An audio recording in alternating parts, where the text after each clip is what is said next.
Malaysia berakhir tanpa amaran. Amaran daripada Profesor University Harvard. Jangan pandang remeh, kerana pihak lawan tidak akan sempat untuk bertindak balas. Ada pengguna yang paling digeruni di dunia. Ada pasaran yang paling ditakuti oleh syarikat-syarikat. Kecacatan produk walau sekecil zarah tidak akan dimaafkan. Perkhidmatan yang lambat walaupun sesaat akan mencetuskan kekecohan. Syarikat-syarikat global menjadikan pasaran ini sebagai medan ujian mereka. Mereka berkata, jika dapat bertahan di sini, pasti boleh berjaya di mana-mana sahaja. Jika gagal di sini, mustahil untuk berjaya di mana-mana pasaran dunia. Tesco telah berundur, Carrefour telah melarikan diri. Google sedang berhempas pulas. Tetapi yang lebih mengejutkan ialah syarikat-syarikat yang ditempa dalam pasaran seumpama neraka ini menjadi kebal apabila mereka melangkah ke persada dunia. Dunia mula mengkaji negara ini. Sebenarnya, apa yang sedang berlaku dalam pasaran tersebut? Nama negara itu ialah Malaysia. Sekarang saya akan ceritakan kisah itu. Sebelum itu, jika anda boleh meluangkan sesaat untuk menekan butang suka, ia akan menjadi pendorong yang sangat besar dalam penghasilan video ini. Baiklah, mari kita mulakan. Saya Daniel Chen, seorang pelajar jurusan pemasaran global di Harvard Business School. Sejujurnya, saya tidak menaruh harapan yang tinggi terhadap kelas ini. Nama subjeknya ialah tingkah laku pengguna dan strategi pasaran. Saya fikir ia hanyalah kelas asas pemasaran biasa. Namun, sebaik sahaja melangkah masuk ke kelas pertama, suasananya terasa berbeza. Profesor yang mengajar ialah Profesor James Wilson, anak didik kepada Michael Porter dan seorang pakar yang disegani dalam bidang tingkah laku pengguna. Sebaik sahaja masuk, Profesor terus memaparkan sekeping gambar pada skrin. Ia adalah gambar sebuah kedai serbaneka. Saudara-saudari, adakah anda tahu ini kedai serbaneka dari negara mana? Seorang pelajar menjawab, bukankah itu Thailand? Nampak kemas. Profesor menggelengkan kepalanya, ini di Malaysia. Tetapi yang penting, adakah anda tahu berapa jenis nasi lemak bungkus yang dijual di kedai serbaneka ini? Tiada siapa yang dapat menjawab. Lebih daripada 30 jenis, hanya di sebuah kedai serbaneka. Dan setiap bulan, produk baru akan diperkenalkan. Manakala yang tidak laku akan segera disingkirkan. Suasana dalam dewan kuliah menjadi riuh. Mengapa perlu ada begitu banyak jenis? Di kedai serbaneka Amerika, pilihan sandwich tidak sampai 5 pun. Profesor tersenyum. Itulah intipati kelas kita pada hari ini. Pengguna Malaysia adalah antara yang paling cerewet di dunia dan sikap cerewet inilah yang telah mengubah syarikat-syarikat Malaysia menjadi gergasi. Sejak saat itu, saya tidak dapat melepaskan pen saya.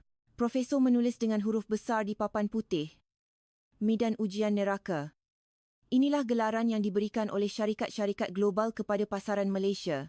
Seorang pelajar mengangkat tangan. Rakan di sebelah saya, Siti Aisyah. Profesor, mengapa mereka memanggilnya neraka? Adakah pasaran Malaysia begitu sukar? Profesor mengangguk. Bukan sekadar sukar, ia adalah salah satu pasaran yang paling dielakkan oleh syarikat global untuk dimasuki. Ini kerana tahap jangkaan pengguna Malaysia terlalu tinggi. Profesor mula memberikan contoh-contoh khusus.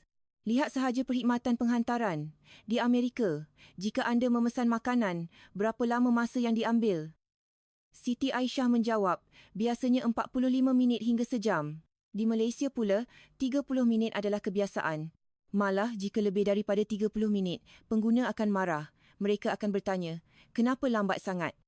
Dewan kuliah gamat dengan tawa. Memang kelakar, bukan?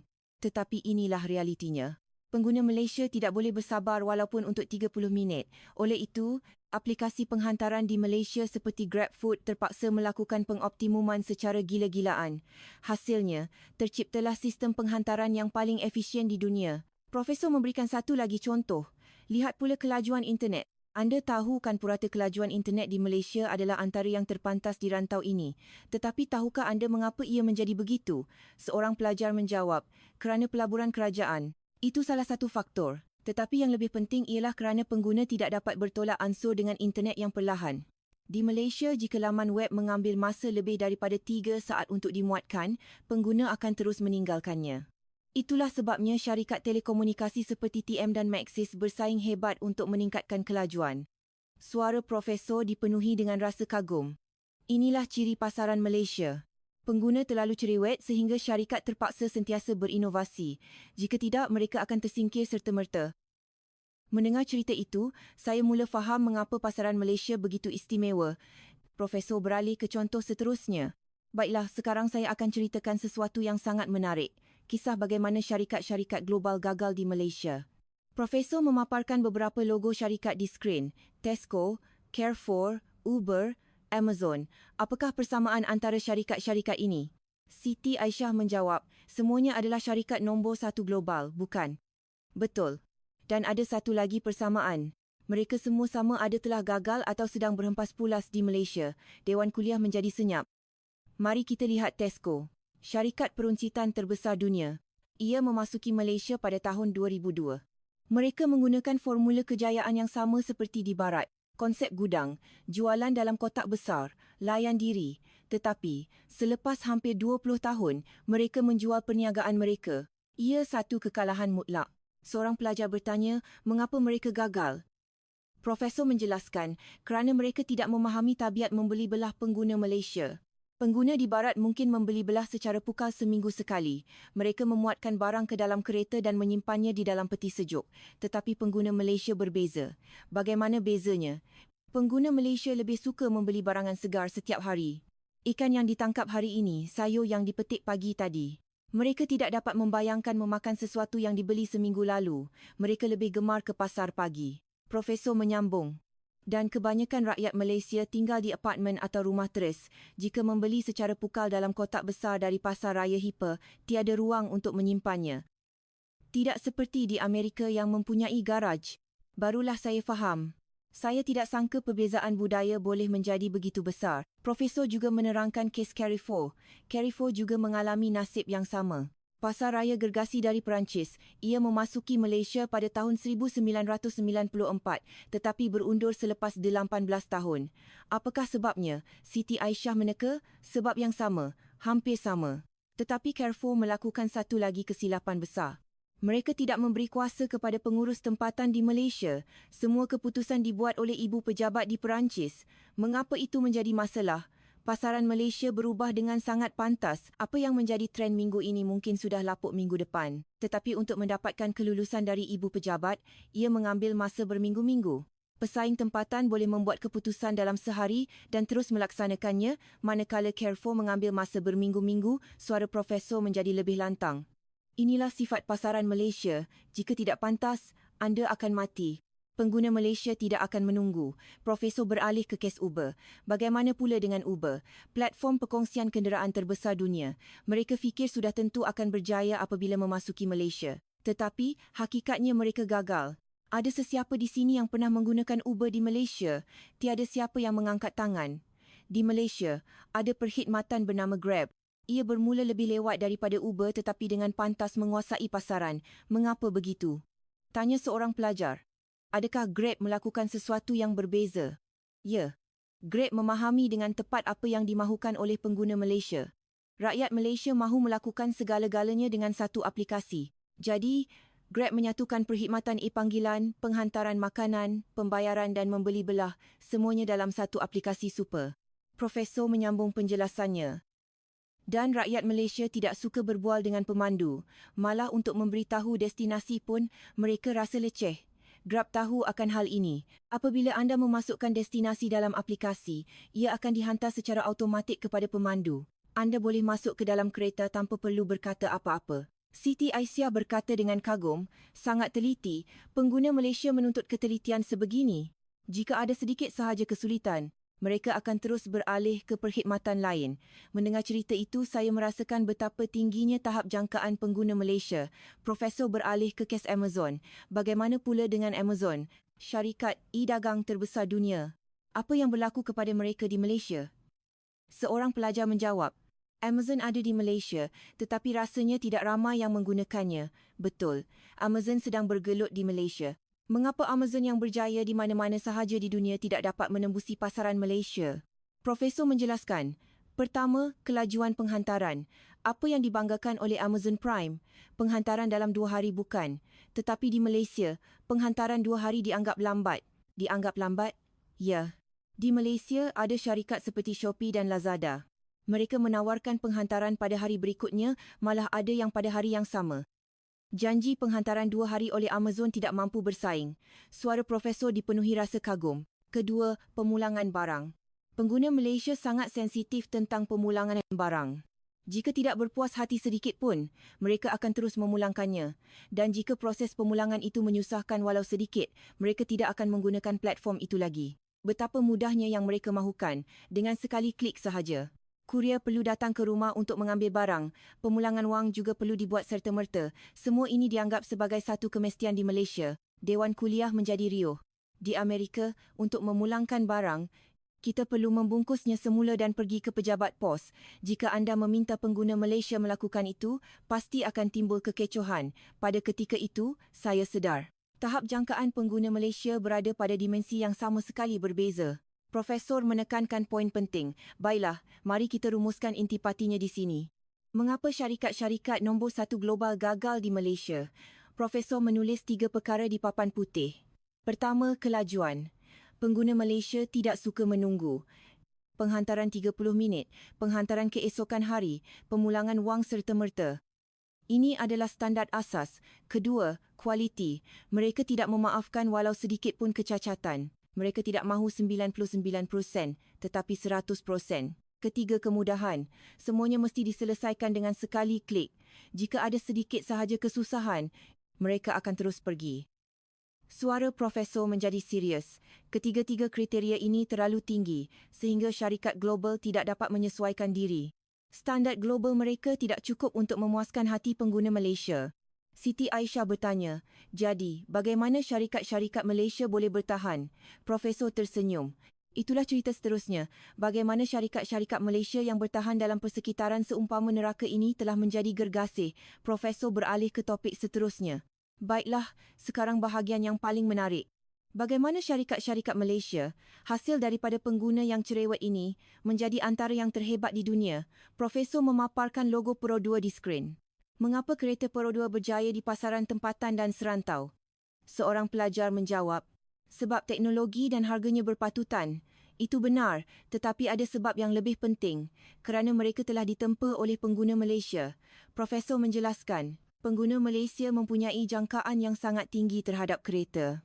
Apabila model baru dilancarkan, mereka akan meneliti dengan teliti apa yang telah ditambah baik berbanding model sebelumnya. Jika ada sedikit sahaja kekurangan pada reka bentuk, ia akan dikritik hebat. Jika penggunaan minyak tidak jimat, pasti akan menjadi bualan. Siti Aisyah berkata, pengguna di Amerika rasanya tidak begitu cerewet. Betul. Pengguna Amerika secara relatifnya lebih bertolak ansur, tetapi pengguna Malaysia tidak begitu. Mereka tidak akan memaafkan walau sedikit pun kecacatan. Ia akan terus menjadi tular di internet. Profesor menjelaskan tentang budaya dalam talian di Malaysia. Di Malaysia, terdapat budaya komuniti dalam talian yang kuat seperti di forum Loyat. Net.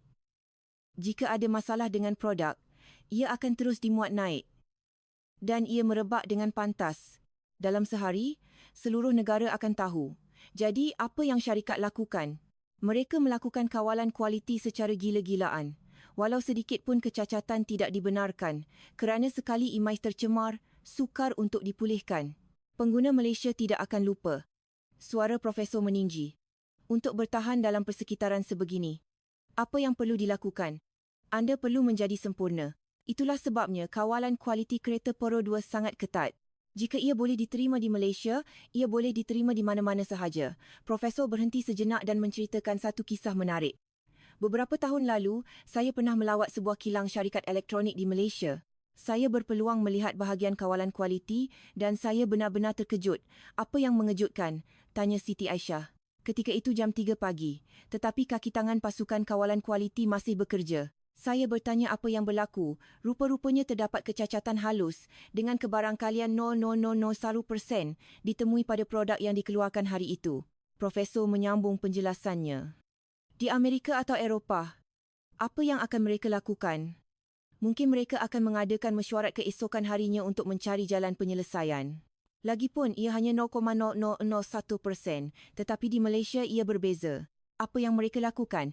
Punca masalah itu mesti dicari pada malam itu juga. Seluruh pasukan tinggal sehingga subuh untuk mengesan punca kecacatan itu. Mereka membuka setiap komponen, memeriksa setiap proses. Dan pada jam 5 pagi, mereka berjaya menemui puncanya. Dewan Kuliah menjadi senyap.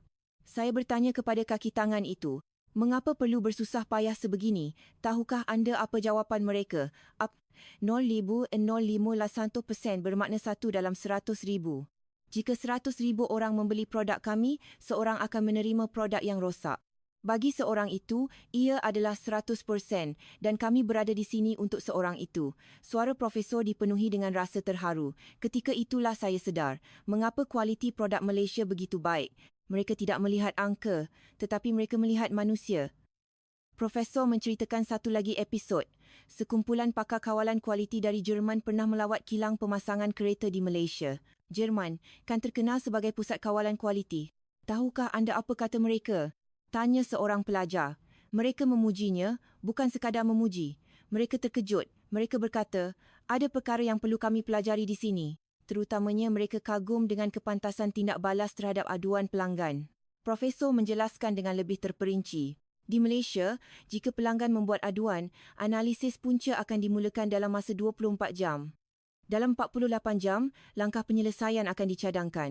Dan dalam seminggu, sistem pencegahan akan diwujudkan. Mereka berkata, di Jerman, proses yang sama mengambil masa sebulan. Siti Aisyah berkata dengan kagum, sangat pantas. Bukan pantas, ia adalah soal hidup dan mati. Kerana sekali dikecam oleh pengguna Malaysia, riwayat anda akan tamat. Itulah sebabnya pasukan kawalan kualiti adalah jabatan yang paling tertekan dalam syarikat. Merekalah wira yang tidak didendang. Mendengar cerita itu, saya dapat merasakan pengorbanan insan-insan di sebalik produk Malaysia. Barulah saya faham mengapa pasaran Malaysia adalah medan ujian. Profesor memberikan satu lagi contoh. Lihat syarikat Proton, apabila ia mula memasuki pasaran UK pada tahun 1990, bagaimana imejnya? Imej kereta murah. Ia dipandang rendah kerana kualiti yang tidak bagus. Tetapi sekarang ia telah menjadi jenama global yang bersaing dan dihormati. Bagaimana ia berubah? Profesor menjelaskan. Pengguna Malaysia yang mengubahnya. Di Malaysia, apabila membeli kereta, kecacatan sekecil mana pun tidak boleh diterima. Bunyi pintu ditutup sedikit pelik, terus ke pusat servis.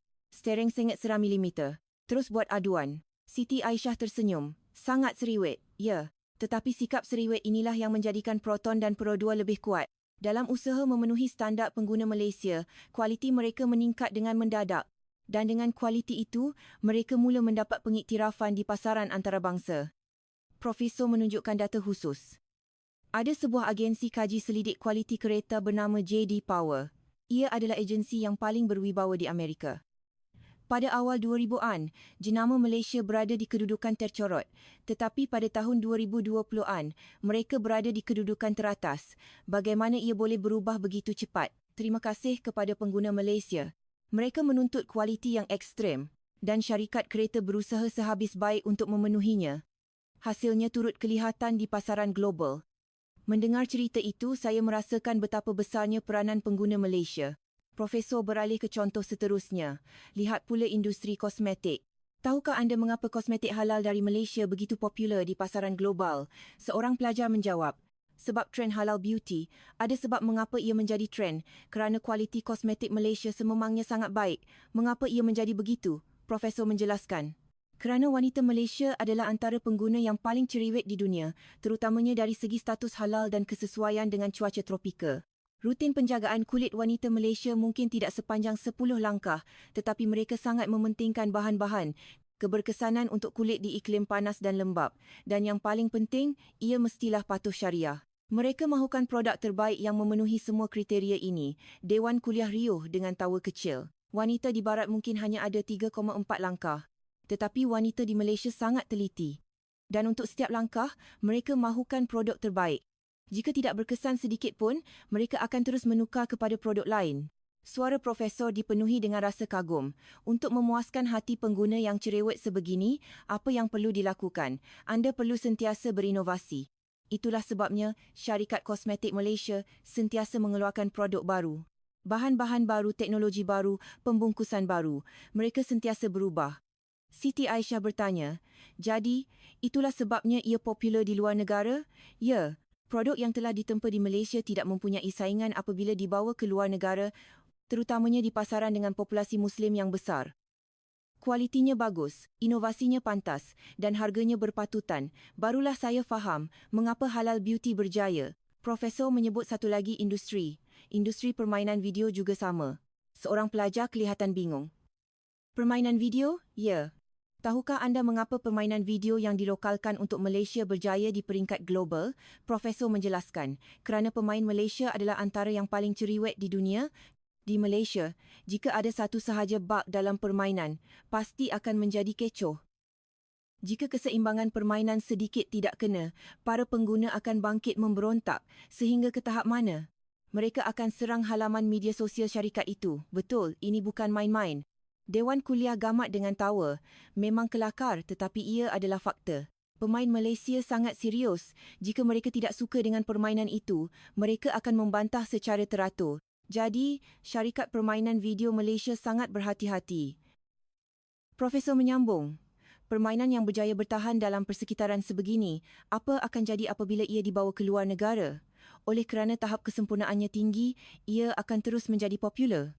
Sehinggakan ada pepatah yang mengatakan jika permainan itu lulus di Malaysia, ia akan lulus di mana-mana sahaja di dunia. Mendengar cerita itu, saya merasakan betapa besarnya pengaruh pengguna Malaysia. Profesor merumuskan konsep penting. Baiklah, mari kita fahami satu konsep utama di sini. Profesor menulis dengan huruf besar di papan putih. Persekitaran ujian ekstrem. Pasaran Malaysia adalah persekitaran ujian yang ekstrem. Tahap jangkaan pengguna terlalu tinggi, sehingga produk biasa tidak akan dapat bertahan. Tetapi produk yang berjaya bertahan dalam persekitaran itu akan berjaya di mana-mana sahaja. Profesor memberikan satu analogi. Bayangkan latihan komando. Mengapa latihannya begitu sukar? Kerana dalam pertempuran sebenar, keadaan mungkin lebih sukar daripada latihan. Jika anda didesak ke tahap maksimum semasa latihan, anda akan menjadi lebih tenang dalam pertempuran sebenar. Siti Aisyah mengangguk. Jadi pasaran Malaysia ini seperti latihan komando. Betul. Jika anda berjaya bertahan di pasaran Malaysia, pasaran dunia secara relatifnya lebih mudah kerana tiada pengguna yang lebih cerewet daripada pengguna Malaysia. Saya fikir analogi itu sangat tepat. Profesor beralih ke topik seterusnya. Baiklah, sekarang mari kita lihat contoh yang lebih spesifik. Bagaimana pengguna Malaysia mengubah syarikat-syarikat? Profesor memaparkan logo sebuah syarikat perkakas rumah yang popular di Malaysia. Tahukah anda mengapa perkakas rumah jenama ini begitu bagus? Seorang pelajar menjawab, kerana teknologinya bagus. Itu benar, tetapi ada sebab yang lebih penting. Kerana rumah pangsa di Malaysia. Rumah pangsa, Profesor menjelaskan. Malaysia adalah salah satu negara dengan kadar penghunian pangsapuri atau kondominium yang tinggi. Dan pangsapuri di Malaysia mempunyai satu ciri. Dindingnya nipis. Mereka sangat sensitif terhadap bunyi antara tingkat. Apa kaitannya dengan perkakas rumah? Bayangkan mesin basuh. Apabila ia berputar, ia menghasilkan getaran, bukan? Getaran itu akan sampai ke tingkat bawah. Di Malaysia, itu adalah masalah besar. Ia boleh menyebabkan pergaduhan antara jiran, suara Profesor meninggi. Jadi, syarikat mesin basuh di Malaysia memberi tumpuan yang gila-gilaan untuk mengurangkan getaran. Motor penyongsang, sistem penyerapan getaran, teknologi pengurangan hingar. Ini adalah perkara yang tidak dihiraukan di negara lain. Siti Aisyah bertanya, tetapi adakah itu menjadi satu kelebihan di pasaran luar negara? Sudah tentu. Siapa yang tidak suka mesin basuh yang kurang bising dan kurang bergetar? Salah satu sebab mesin basuh dari jenama ini popular di luar negara adalah kerana ini. Teknologi yang dibangunkan kerana persekitaran khusus di Malaysia menjadi satu kelebihan di pasaran antarabangsa. Saya dapati cerita itu sangat menarik. Persekitaran khusus Malaysia sebaliknya menjadi satu kelebihan daya saing. Profesor memberikan satu lagi contoh. Penghawa dingin juga sama. Tahukah anda bagaimana cuaca musim panas di Malaysia? Seorang pelajar menjawab, saya dengar ia panas dan lembap. Ya, musim panas di Malaysia sangat mencabar. Suhunya tinggi dan kelembapannya juga tinggi. Tetapi rakyat Malaysia sangat sensitif tentang bil elektrik penghawa dingin. Mengapa? Kerana tarif elektrik adalah progresif. Semakin banyak anda guna, semakin tinggi kadarnya. Jadi, mereka teragak-agak untuk memasang penghawa dingin. Tetapi kerana terlalu panas, mereka tidak boleh tidak memasangnya. Profesor menyambung penjelasannya. Untuk menyelesaikan dilema ini, apa yang telah dilakukan oleh syarikat penghawa dingin di Malaysia? Mereka memaksimumkan kecekapan tenaga. Teknologi penyongsang, penderia pintar, pelarasan automatik AI. Mereka memberi tumpuan kepada teknologi yang menyejukkan sambil menggunakan kurang elektrik. Jadi, hasilnya, kecekapan tenaga penghawa dingin di Malaysia menjadi antara yang terbaik di dunia. Dan teknologi itu kini mendapat sambutan di luar negara. Apabila kos tenaga meningkat, semakin ramai pengguna mencari penghawa dingin yang cekap tenaga. Mendengar cerita itu, saya sedar bahawa kekangan di Malaysia sebaliknya telah mendorong inovasi. Profesor beralih ke contoh seterusnya. Mari kita lihat industri makanan pula. Profesor memaparkan gambar mi segera di skrin. Tahukah anda mengapa mi segera Maji Kari begitu sedap? Seorang pelajar berkata sambil tersenyum. Saya pun suka mi segera Malaysia. Rasa pedasnya membuatkan ketagih. Betul. Mi segera Malaysia popular di seluruh dunia. Tetapi mengapa ia menjadi begitu? Profesor menjelaskan, kerana pengguna Malaysia ceriwet. Di Malaysia terdapat pelbagai jenis mi segera. Di pasar raya sahaja ada berpuluh-puluh jenis. Persaingannya sengit. Betapa sengitnya, apabila produk baru dilancarkan, kejayaannya akan ditentukan dalam masa sebulan. Jika tidak sedap, ia akan terus disingkirkan. Jadi, syarikat mi segera melakukan penyelidikan rasa secara gila-gilaan. Suara profesor dipenuhi dengan rasa kagum. Syarikat mi segera di Malaysia mengupah chef profesional. Mereka melakukan ratusan sesi merasa dan melaraskan perbezaan rasa yang paling halus. Mi segera yang dihasilkan dengan cara ini tidak mempunyai saingan apabila dibawa ke luar negara. Siti Aisyah bertanya, adakah mi segera di negara lain tidak melalui proses sebegitu? Tidak, kerana tidak perlu. Pengguna di negara lain tidak begitu cerewet. Asalkan rasanya cukup sedap, mereka akan membelinya. Tetapi di Malaysia, cukup sedap tidak akan diterima. Mendengar cerita itu, saya merasakan betapa berbezanya tahap persaingan di pasaran Malaysia. Profesor memberikan satu lagi contoh. Lihat pula perkhidmatan penghantaran ayam goreng. Tahukah anda bagaimana perkhidmatan penghantaran ayam goreng di Malaysia? Seorang pelajar menjawab, ayam goreng yang dihantar ke rumah, ya. Di Malaysia, penghantaran ayam goreng adalah perkara biasa, tetapi persaingannya sangat sengit. Tahukah anda ada berapa jenama ayam goreng? Beratus-ratus. Setiap kawasan perumahan ada kedai ayam goreng. Dengan begitu banyak, bagaimana mereka boleh bertahan? Mereka perlu membezakan diri melalui rasa, harga, perkhidmatan. Mereka perlu menawarkan sesuatu yang sedikit berbeza daripada yang lain. Profesor menjelaskan dengan lebih terperinci. Kedai ayam goreng di Malaysia mesti menghantar dengan pantas. Jika lebih 30 minit, pelanggan akan marah. Dan ayam goreng tidak boleh lembik. Ia mesti rangup. Jadi teknologi pembungkusan penghantaran telah berkembang pesat. Teknologi apa? Pembungkusan yang membenarkan wap keluar, kotak yang mengekalkan suhu, reka bentuk yang menghalang sos daripada tumpah. Semua ini adalah teknologi yang dibangunkan di Malaysia. Suara profesor meninggi. Di Amerika, jika anda memesan ayam goreng untuk dihantar, bagaimana ia sampai? Ia datang dalam beg kertas. Apabila sampai, ia sudah lembik. Di Malaysia, itu adalah perkara yang tidak dapat dibayangkan. Barulah saya faham mengapa perkhidmatan penghantaran di Malaysia begitu terkenal. Profesor melemparkan soalan yang menarik. Tetapi aduan pengguna Malaysia tidak selalunya membawa keburukan. Sebaliknya, ia boleh menjadi benih inovasi. Bagaimana? Tanya Siti Aisyah. Ada produk yang hanya wujud di Malaysia. Produk yang membuatkan orang di negara lain berfikir, mengapa perlu ada benda ini? Tetapi produk itu akhirnya tersebar ke seluruh dunia. Profesor memberikan contoh pertama. Adakah anda tahu tentang jenama Tupperware? Seorang pelajar menjawab, syarikat yang membuat bekas kedap udara. Betul. Sekarang ia adalah jenama yang dijual di seluruh dunia. Tetapi tahukah anda mengapa syarikat ini begitu berjaya di Malaysia? Kerana aduan para suri rumah Malaysia. Aduan apa? Penutup bekas makanan tidak ditutup dengan rapat. Jika diletakkan di dalam beg, kuahnya akan tumpah. Para suri rumah Malaysia banyak mengadu. Jadi, Tupperware membangunkan sistem penutup kedap udara yang sempurna. Suara profesor dipenuhi dengan rasa kagum. Ia boleh sahaja berakhir sebagai satu aduan. Tetapi syarikat Malaysia melihat aduan itu sebagai satu peluang. Dan mereka mencipta bekas kedap udara pertama di dunia yang benar-benar berkesan. Sekarang ia dijual di seluruh dunia. Profesor memberikan contoh kedua. Adakah anda tahu tentang penapis air KW atau kuku? Seorang pelajar kelihatan bingung. Penapis air khas. Ya. Ia adalah produk yang sangat dominan di Malaysia. Mengapa ia dicipta? Profesor menjelaskan, kerana para suri rumah Malaysia mengadu, mereka bimbang tentang kualiti air paip dan leceh untuk merebus air setiap hari. Aduan ini terus berlarutan. Jadi, syarikat perkakas rumah Malaysia mula menawarkan penapis air khas dengan model sewa beli, penapis yang mengoptimumkan suhu dan kebersihan air untuk minuman. Orang di negara lain mungkin berfikir, mengapa perlu menyewa penapis air yang besar? Profesor berkata sambil tersenyum. Tetapi di Malaysia, penapis air adalah perkakas penting. Hampir setiap rumah memilikinya. Aduan pengguna telah mencipta satu kategori produk yang baru. Mendengar cerita itu, saya sedar bahawa aduan pengguna Malaysia menjadi pendorong kepada inovasi. Profesor merumuskan poin penting. Baiklah, mari kita fahami intipatinya di sini. Mengapa sikap cerewet pengguna Malaysia begitu penting? Profesor menulis di papan putih, tekanan evolusi. Dalam biologi, ada konsep tekanan evolusi. Semakin keras persekitaran, semakin cepat makhluk hidup berevolusi.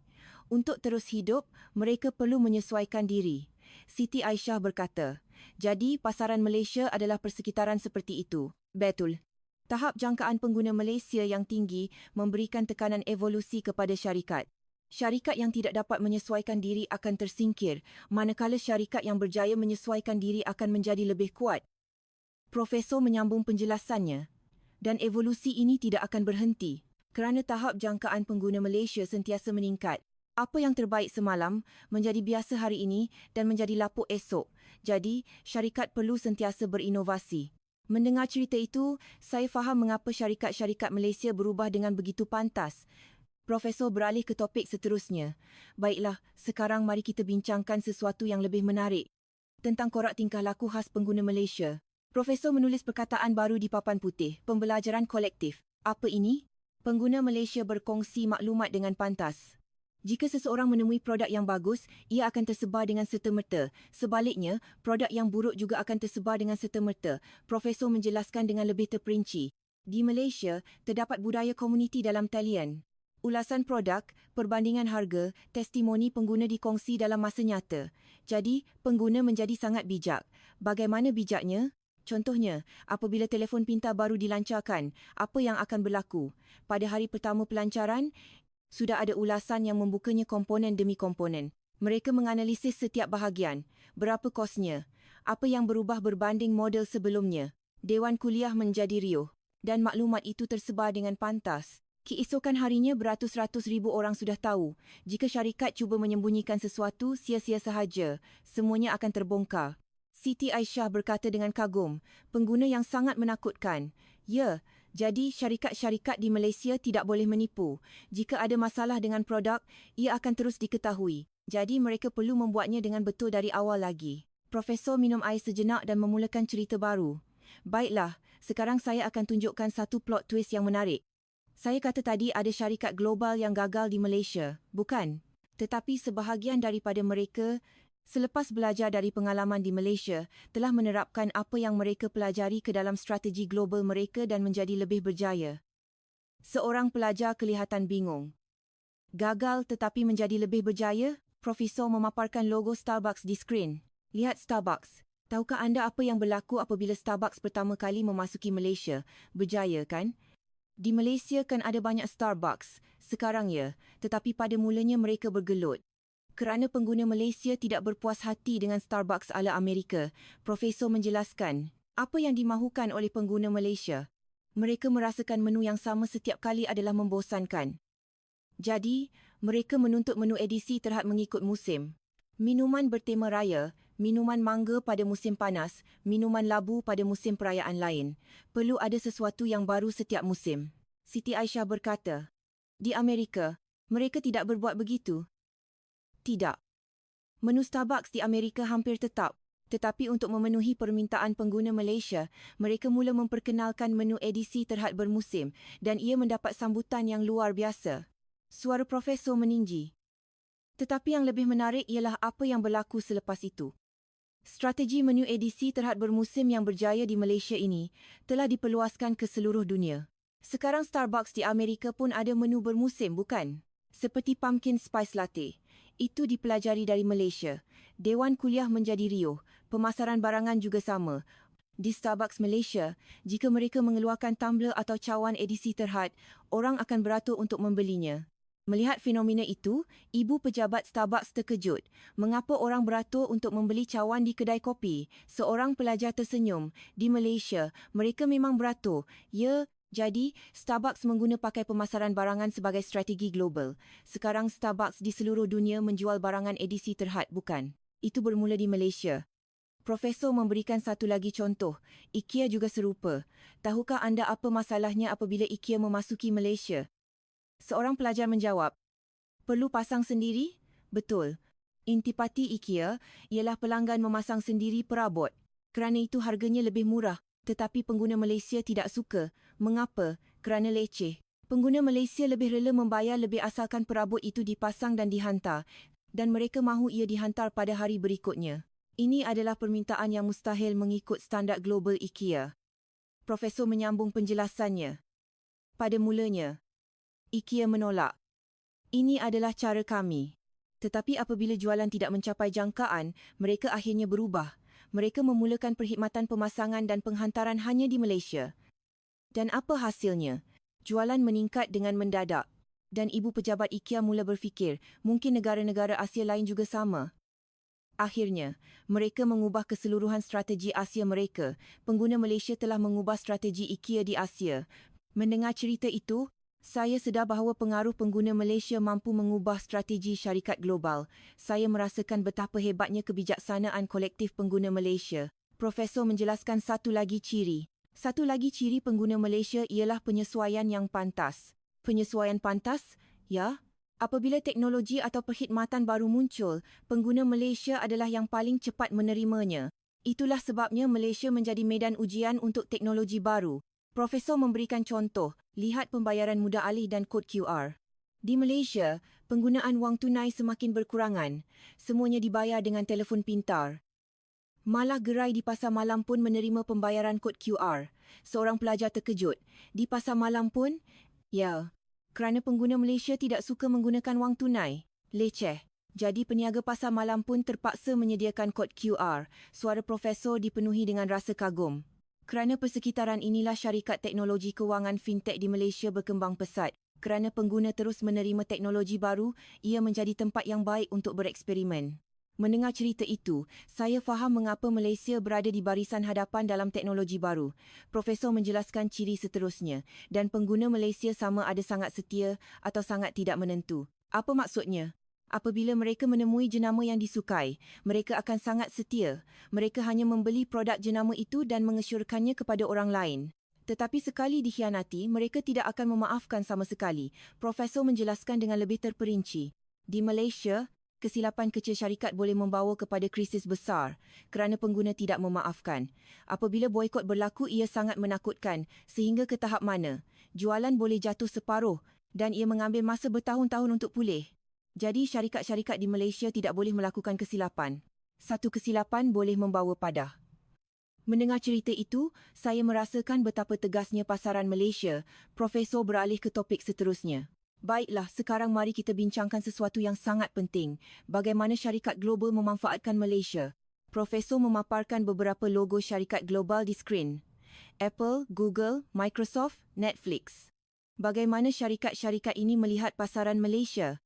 Seorang pelajar menjawab, bukan sekadar satu lagi pasaran luar negara. Tidak, bagi syarikat-syarikat ini, Malaysia mempunyai makna yang istimewa. Profesor menjelaskan, syarikat global menggunakan Malaysia sebagai pasaran ujian. Sebelum melancarkan produk atau perkhidmatan baru ke seluruh dunia, mereka akan mengujinya terlebih dahulu di Malaysia. Mengapa? Kerana pengguna Malaysia adalah yang paling cerewet. Jika ia diterima di Malaysia, ia akan diterima di mana-mana sahaja. Jika masalah ditemui di Malaysia, ia boleh diperbaiki sebelum pelancaran global. Profesor memberikan contoh khusus. Lihat Netflix. Tahukah anda apa yang berlaku apabila Netflix memasuki Malaysia? Pada mulanya, mereka bergelut. Mengapa? Kerana pengguna Malaysia mahukan kandungan tempatan. Filem Hollywood sahaja tidak mencukupi. Profesor menyambung penjelasannya. Jadi, Netflix mengubah strateginya. Mereka membuat pelaburan besar dalam kandungan Malaysia.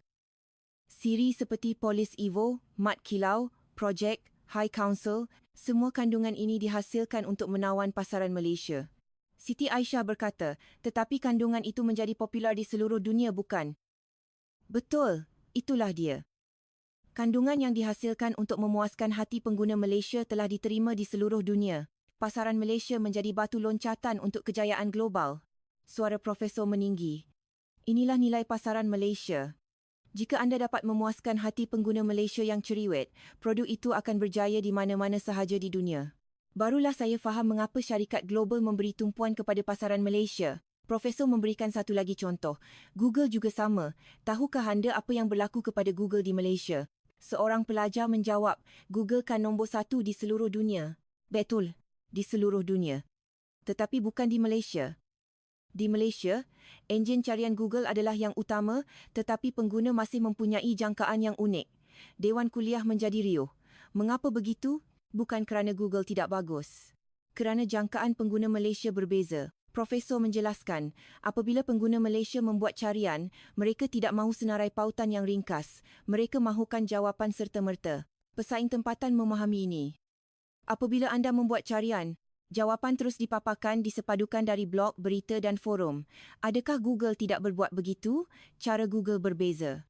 Ia menunjukkan pautan dan pengguna perlu mengkliknya sendiri untuk mencari maklumat. Di Amerika, cara itu diterima. Tetapi tidak di Malaysia. Pengguna Malaysia tidak suka perkara yang leceh. Mendengar cerita itu, saya merasakan betapa uniknya ciri pengguna Malaysia. Profesor menekankan poin penting. Di sini ada satu perkara yang menarik. Google sedang menerapkan apa yang dipelajarinya di Malaysia ke dalam perkhidmatan globalnya. Perkara apa? Contohnya ciri featured snippet yang menunjukkan jawapan terus di bahagian atas hasil carian. Ini dipelajari dari pasaran Malaysia. Kerana itulah cara yang dimahukan oleh pengguna Malaysia. Suara profesor dipenuhi dengan rasa kagum. Inilah nilai pasaran Malaysia. Terima kasih kepada pengguna yang cerewet. Syarikat dapat mencipta perkhidmatan yang lebih baik. Mendengar cerita itu, saya sedar bahawa pengguna Malaysia turut menyumbang kepada peningkatan kualiti perkhidmatan di seluruh dunia. Profesor beralih ke topik seterusnya. Baiklah, sekarang mari kita bincangkan sesuatu yang lebih mendalam. Mengapa pengguna Malaysia menjadi begitu cerewet? Profesor menulis perkataan baru di papan putih. Pembangunan yang dimampatkan. Malaysia telah mengalami dalam masa 30 tahun apa yang dialami oleh negara lain dalam 100 tahun. Pertumbuhan ekonomi, pendemokrasian dan revolusi digital berlaku serentak. Siti Aisyah bertanya, apa kaitannya dengan pengguna? Profesor menjelaskan. Orang yang mengalami perubahan pantas mempunyai keupayaan yang cemerlang untuk menyesuaikan diri dengan perubahan dan mereka akan mahukan sesuatu yang lebih baik dengan lebih cepat. Hari ini mesti lebih baik daripada semalam dan esok mesti lebih baik daripada hari ini. Profesor menyambung, rakyat Malaysia berpendapat bahawa pertumbuhan adalah sesuatu yang lumrah. Kepegunan dianggap sebagai kemunduran. Jadi mereka menuntut kemajuan yang berterusan daripada syarikat. Seorang pelajar bertanya, adakah orang di negara lain tidak berasa begitu? Amerika atau Eropah bermula dari keadaan yang sudah maju. Kelajuan perubahannya perlahan. Jadi, pengguna secara relatifnya lebih bertolak ansur. Kerana semalam dan hari ini tidak banyak bezanya. Suara profesor menjadi serius. Tetapi Malaysia berbeza. Mereka telah mengalami perbezaan yang ketara antara semalam dan hari ini. Jadi mereka mengharapkan esok juga berbeza daripada hari ini. Jangkaan itulah yang memberi tekanan kepada syarikat. Mendengar cerita itu, saya mula memahami psikologi pengguna Malaysia. Profesor menjelaskan satu lagi punca dan budaya persaingan di Malaysia juga mempunyai pengaruh. Budaya persaingan, ya. Malaysia adalah masyarakat yang sangat kompetitif. Di sekolah, di tempat kerja, sentiasa ada persaingan. Jadi, mereka tidak akan berpuas hati jika bukan yang terbaik. Profesor menjelaskan dengan lebih terperinci. Rakyat Malaysia mempunyai kecenderungan untuk berfikir bahawa tempat kedua tidak bermakna.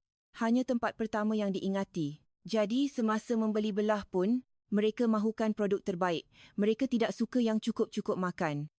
Siti Aisyah berkata, jadi itulah sebabnya mereka menuntut kesempurnaan daripada syarikat. Betul, 99 markah tidak memuaskan. Mereka mahukan 100 markah. Itulah pengguna Malaysia. Mendengar cerita itu, saya sedar bahawa ciri masyarakat Malaysia turut mempengaruhi tingkah laku penggunaan. Profesor menjelaskan satu lagi faktor. Akhir sekali, tahap pendidikan yang tinggi di Malaysia juga mempunyai pengaruh. Bagaimana? Rakyat Malaysia mempunyai tahap pendidikan yang tinggi. Kadar kemasukan ke universiti adalah antara yang tertinggi. Jadi, pengguna menjadi bijak. Sukar untuk ditipu. Profesor menyambung, pengguna yang berpendidikan menganalisis dan membandingkan maklumat. Mereka tidak mudah terpedaya dengan pemasaran. Mereka menilai sendiri sama ada produk itu benar-benar bagus. Jadi, syarikat perlu menghasilkan produk yang benar-benar bagus. Mendengar cerita itu, saya faham sepenuhnya mengapa pengguna Malaysia begitu cerewet. Profesor beralih ke topik seterusnya. Baiklah. Sekarang mari kita bercakap tentang masa depan. Bagaimana pengguna Malaysia akan mengubah dunia pada masa akan datang. Profesor memaparkan beberapa trend baru di skrin, AI Metaverse, pemanduan autonomi, kelestarian. Dalam bidang-bidang baru ini juga, pengguna Malaysia akan memainkan peranan sebagai medan ujian. Seorang pelajar bertanya, bagaimana? Profesor menjelaskan, lihat perkhidmatan AI. Apabila perkhidmatan AI baru muncul, pengguna Malaysia adalah yang paling cepat mencubanya dan mereka memberikan maklum balas yang paling banyak. Apa yang tidak selesa, apa yang bagus, mereka akan terus memberitahu. Jadi, maklum balas itu akan digunakan untuk menambah baik perkhidmatan. Perkhidmatan yang telah diperhalusi di Malaysia akan dilancarkan ke seluruh dunia. Pengguna Malaysia menyumbang kepada peningkatan kualiti perkhidmatan AI di seluruh dunia. Suara profesor dipenuhi dengan keyakinan. Pada masa akan datang, Malaysia akan terus memainkan peranan sebagai medan ujian untuk teknologi baru.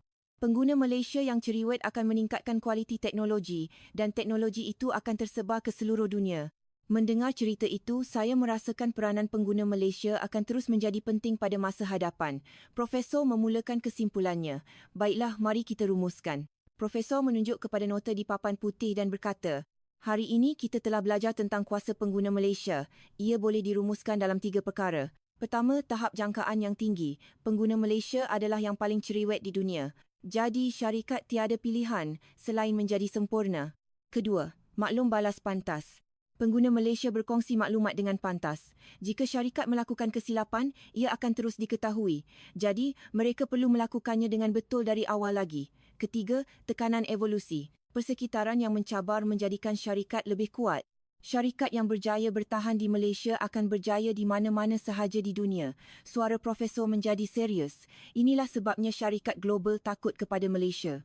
Jika gagal di pasaran Malaysia, maruah mereka akan tercalar. Tetapi pada masa yang sama, mereka inginkan pasaran Malaysia. Kerana jika berjaya di sini, mereka akan berjaya di mana-mana sahaja. Siti Aisyah bertanya, jadi adakah pengguna Malaysia sedang mempengaruhi ekonomi dunia? Profesor mengangguk. Ya. 43 juta pengguna Malaysia sedang mengubah persekitaran penggunaan 8 bilion penduduk dunia. Kerana standard yang ditingkatkan di Malaysia sedang menjadi standard global, pada saat itu saya sedar, kekuatan sebenar negara bernama Malaysia bukanlah pada syarikatnya, tetapi pada penggunanya. Profesor akhirnya memandang sekeliling kepada para pelajar dan berkata, dalam industri apapun anda akan bekerja pada masa akan datang, perhatikan pasaran Malaysia, lihat apa yang dimahukan oleh pengguna Malaysia. Kerana itulah yang akan dimahukan oleh pengguna di seluruh dunia dalam masa 5 tahun lagi. Mendengar kata-kata itu, saya meletakkan pen saya. Kelas sudah tamat, tetapi fikiran saya dipenuhi dengan pemikiran tentang sebuah negara bernama Malaysia. Selepas kelas, semasa melangkah keluar dari dewan kuliah, saya banyak berfikir.